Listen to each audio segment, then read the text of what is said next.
Amerika. Wow, ancaman yang sangat serius. Dan dia bilang mungkin ya California akan kembali ke Meksiko.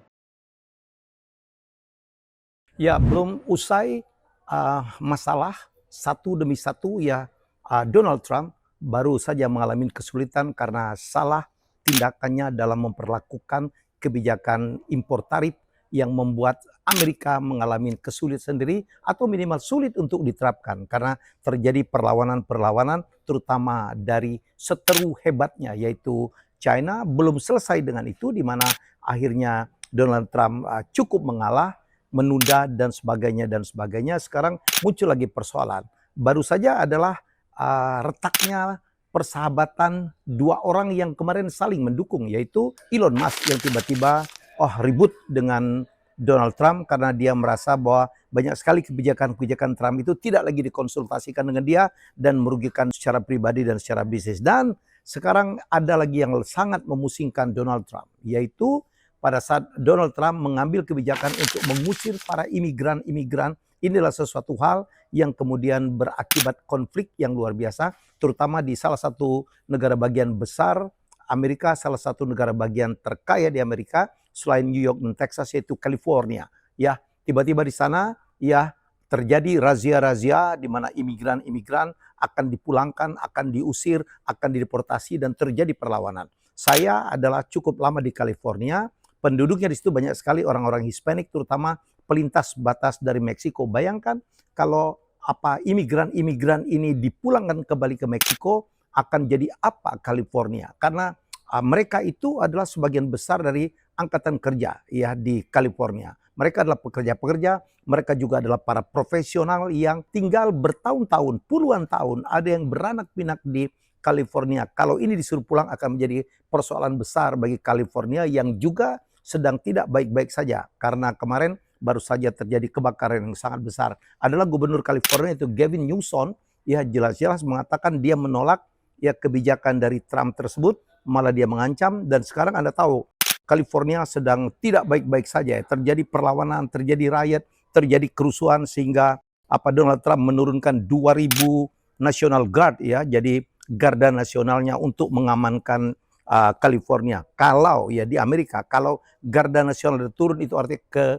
keadaannya sudah sangat gawat. Dan Gavin Newsom, sang gubernur California malah mengancam kalau ini diteruskan ada kemungkinan California akan memisahkan diri dari Amerika. Wow, ancaman yang sangat serius. Dan dia bilang mungkin ya California akan kembali ke Meksiko. Kok ke Meksiko? Ini sejarahnya. Pada tahun 1800-an sebenarnya ya di benua Amerika Utara ini wilayah Meksiko lebih besar daripada wilayah Amerika Serikat. Kemudian Amerika Serikat tuh go west, dia ke barat melakukan perluasan ekspansi ke barat yang merupakan wilayah Meksiko yang waktu itu sekali lagi wilayahnya lebih besar. Yang dilakukan pertama oleh Amerika di zaman Presiden James Polk adalah ya dia menyewa ya tanah yang sangat besar ya, sangat besar dari pemerintah Meksiko, dan Meksiko kemudian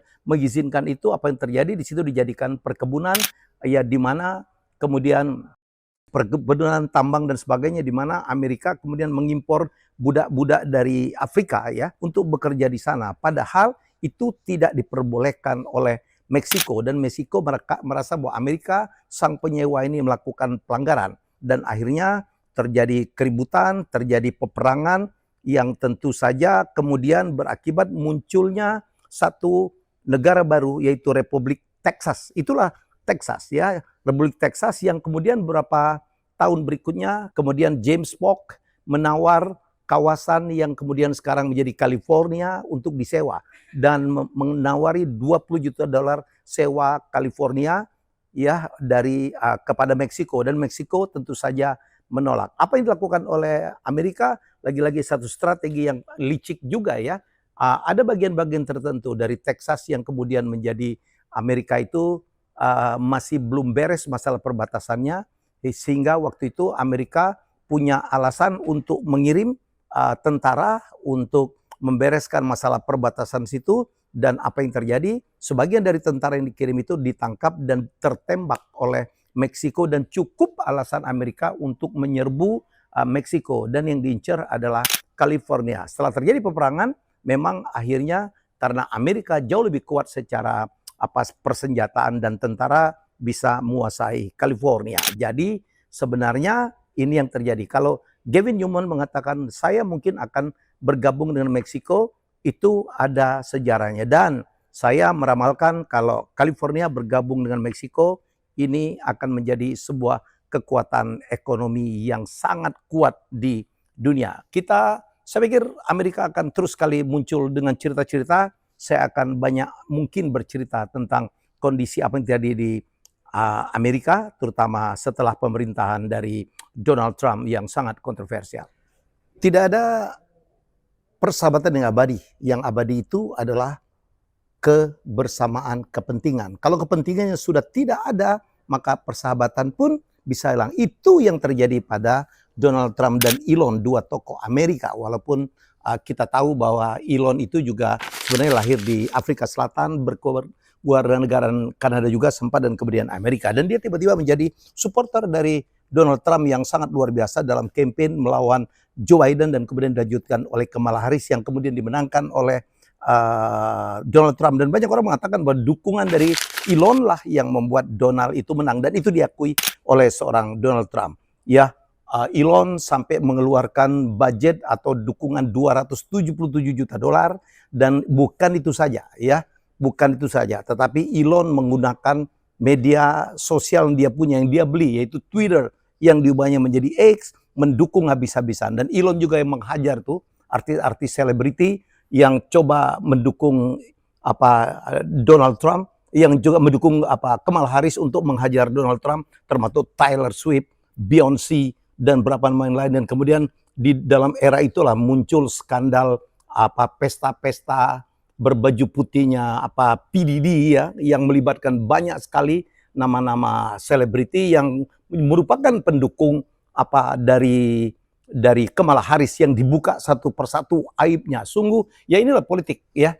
Dan kemudian Donald Trump pun menang, dan Elon kemudian diberi jabatan di Gedung Putih, dan cukup kontroversial, kan? Bagaimana dia di Gedung Putih hanya pakai kaos, bawa anak, pakai topi, tapi persahabatan mereka berdua itu luar biasa. Jadi persekutuan mereka luar biasa, ya. Kemudian Elon mendapatkan jabatan untuk melakukan membawai satu departemen, kalau nggak salah namanya DOGE, Department of Government Expenditure, ya, mengontrol pengeluaran yang tidak perlu, kadang-kadang yang masih perlu pun dia sikat. Dia rumahkan VOA, Voice of America, di mana teman saya Helmi Johannes dan Naratama ada di situ, sekarang sedang berjuang untuk mendapatkan lagi. Dia putuskan lagi USAID rate, dia putuskan banyak, dia keluar dari organisasi, saya nggak tahu lagi. Dia melakukan penghematan, dan yang paling kontroversial, dia adalah memotong atau menyetop bantuan-bantuan kepada dunia pendidikan, ya, dan ini menimbulkan chaos, ya, perlawanan di universitas hebat di dunia, ya, seperti Harvard dan sebagainya. Dia menyetop menutup pintu terhadap mahasiswa-mahasiswa asing yang ingin belajar di Amerika, yang merupakan dulu kekuatan Amerika, dan itu yang membuat Amerika diakui. Sekarang dia suruh pulang dan sebagainya. Jadi ini menimbulkan chaos yang luar biasa. Dan Elon, ya, sangat marah karena beberapa kebijakan kontroversial dari Donald Trump yang tidak pernah terbayangkan, terutama oleh Donald Trump, yang dia pikir keren, make America great again, tapi menimbulkan dampak yang luar biasa. Baik bagi rakyat Amerika yang sekarang sulit mendapatkan produk-produk murah. Walmart saya dengar udah sepi, ya, di shelf-nya sudah tidak ada barang dan sebagainya, barangnya dari China. Ya, jadi apa yang terjadi? Termasuk ada sentimen, ya, yang membuat warga Amerika tuh sekarang menderita karena tidak ada lagi barang murah, ya, kemudian terjadi layoff di mana-mana, ya. Harga-harga barang, inflasinya sangat tinggi. Mereka tuh tidak senang dengan apa yang dilakukan oleh Trump, dan juga tidak senang juga apa dilakukan oleh Elon, yang merupakan pejabat tertinggi di kabinetnya Trump, yang dalam rangka untuk melakukan penghematan, ya. Dan apa yang terjadi, ya, apalagi, ya, strategi menaikkan tarif dagang, perang tarif dagang dengan China itu menjadi bumerang, ya, termasuk persaingan. Saya melihat saja persaingan dalam dunia EV, ya, electric vehicle, di mana Tesla yang sudah kalah jumlahnya dari dari BYD itu makin berkurang, makin banyak orang Amerika yang tidak mau beli. Kenapa? Itulah saya selalu mengatakan, lu kalau berbisnis, bisnis saja, jangan berpolitik. Begitu berpolitik, apalagi di Amerika, separuh-separuh ya, Demokrat sama Republik. Ya jadi sebagaimanapun kalau lu udah masuk ke Republik, mungkin orang Demokrat sudah tidak suka dengan Anda, ya, dengan Elon, dan mereka tidak lagi mau memproduksi produk-produknya Elon termasuk Tesla. Jadi Teslanya mengalami kesulitan luar biasa, harga sahamnya turun, dan di berbagai kebijakan lain akibat dia anggap Donald itu tidak melakukan diskusi dengan dia, minta pendapat, sehingga melakukan tindakan-tindakan, kebijakan-kebijakan yang mungkin secara pribadi juga mempengaruhi atau merugikan Elon. Dan Elon pun kemudian sudah nggak tahan, dan dia mengancam, bukan saja mengancam, dia kayaknya akan melakukan betul. Dia ingat betul bahwa banyak sekali proyek-proyek strategis Amerika itu dibantu oleh perusahaan dia. Dalam hal ini adalah SpaceX. SpaceX itu saya tahu, saya pernah ke NASA 2 tahun yang lalu, saya tahu sendiri, saya kaget masuk NASA ternyata ada SpaceX di mana-mana. SpaceX kan swasta, NASA kan punya pemerintah. Jadi mereka akan meluncurkan manusia lagi ke bulan. Mereka berbagi tugas. SpaceX itu maksud saya, NASA itu akan meluncurkan roket berisi manusia ke ketinggian, ya, ke ruang angkasa, yaitu ke Skylab, laboratorium ruang angkasanya. Tapi dari Skylab turunkan landing di bulan itu adalah kalian dari SpaceX. Mereka udah kerja sama, dan Elon jelas-jelas tidak mau melanjutkan sesuatu hal yang sangat merugikan, karena itu proyek itu udah menghabiskan uang triliun. Bagaimana kalau di stopkan begitu saja? Tapi kemudian Donald Trump nggak mau kalah. Dia bilang, oke, saya sudah merencanakan banyak sekali akan membeli proyek-proyek dari Elon gitu, memberikan subsidi, itu akan saya cabut semua, termasuk kontroversinya yang ucapan ini sangat kontroversial. Hey, dia bilang, Elon, ya ingat ya, saya tidak akan pernah membiarkan kamu berbisnis di Amerika selama saya jadi presiden. Termasuk yang sangat emosional, termasuk Tesla. Kemarin Donald Trump itu membeli 1 Tesla, ya, untuk menunjukkan dukungan. Lihat, Donald Trump aja membeli Tesla. Dia bilang, mobil itu belum saya pakai, dan ini akan saya jual kembali. Apaan? Dia bilang, mobil gampang meledak dan sebagainya. Saya akan lelang mobil itu hanya seharga $69. Ya, jadi ini sesuatu hal yang mengatakan bahwa harga Tesla itu segitu menurut Donald Trump. Jadi menurut saya inilah perseteruan, ya, dari 2 orang yang selama ini kita pikir saling mendukung. Jadi itulah yang saya katakan dalam politik, tidak ada persekutuan abadi, ya. Yang abadi itu adalah kalau memiliki kesamaan kepentingan. Jadi kita akan lihat drama-drama yang akan terjadi di Amerika akan terus berlanjut. Ya, bagaimana masalah hubungan lebih lanjutnya dengan China, bagaimana mengatasi masalah imigran-imigran yang menolak melakukan pemberontakan, tidak saja di California. Saya dengar sudah ke negara-negara bagian yang lain. Bagaimana hubungannya dengan Kanada yang juga tidak baik-baik saja.